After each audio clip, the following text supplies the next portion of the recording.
Kung sa Cavite, isang traffic enforcer, isang pulis naman ng National Capital Region Police Office o NCRPO na naman ang dinakip dahil nag-awol na nang-hold up po umano sa mga bahay kung saan may party o handaan. Narito ang kanyang modus na tinutukan ni Oscar Oida. Eksklusibo. Nakakulong sa Parañaque City Police si SP1 Melvin Fernandez, tauhan ng NCRPO at umuring absent without official leave o awol. Base sa dalawang reklamo, si SP1 Fernandez ang leader umano ng robbery hold-up group na ang target ay mga kasiyahan o home parties. Mga isang barangay, pag nalaman nila na mayroong magaganap na party ron, siguro may nadaanan nila, so babantayan nila yan. And then kung nasa kasagsagan ng kasayahan, papasukin nila. Ang pinakahuli umano nilang biniktima nitong linggo lang, isang party sa Better Living Parañaque. Ang modus daw pagpasok sa party. Operatiba kami. Kaya kailangang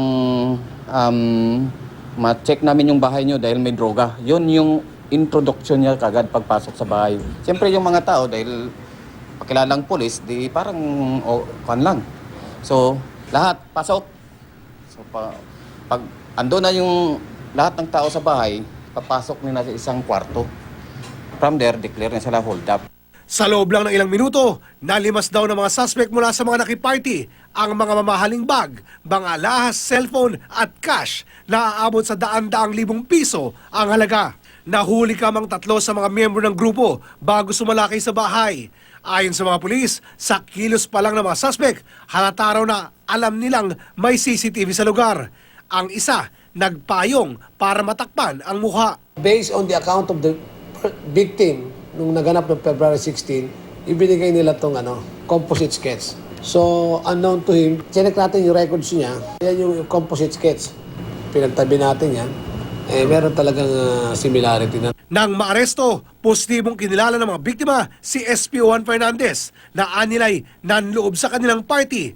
Sagot ni Fernandez. Salamat na po. Sasagutin ko na lang yung reklamo. Sa korte ko na lang po sasagutin. Sa abogado ko na lang. Kung magkakaroon ng isang malaking handaan sa isang lugar, so pwede naman nating ipagbigay alam sa barangay, sa mga barangay chairman natin para malagyan natin ng tanod. Patuloy ang manahan sa iba pang kasabwat ni Fernandez na inaalam na kung mga pulis din. Oscar Oida, nakatutok, 24 oras.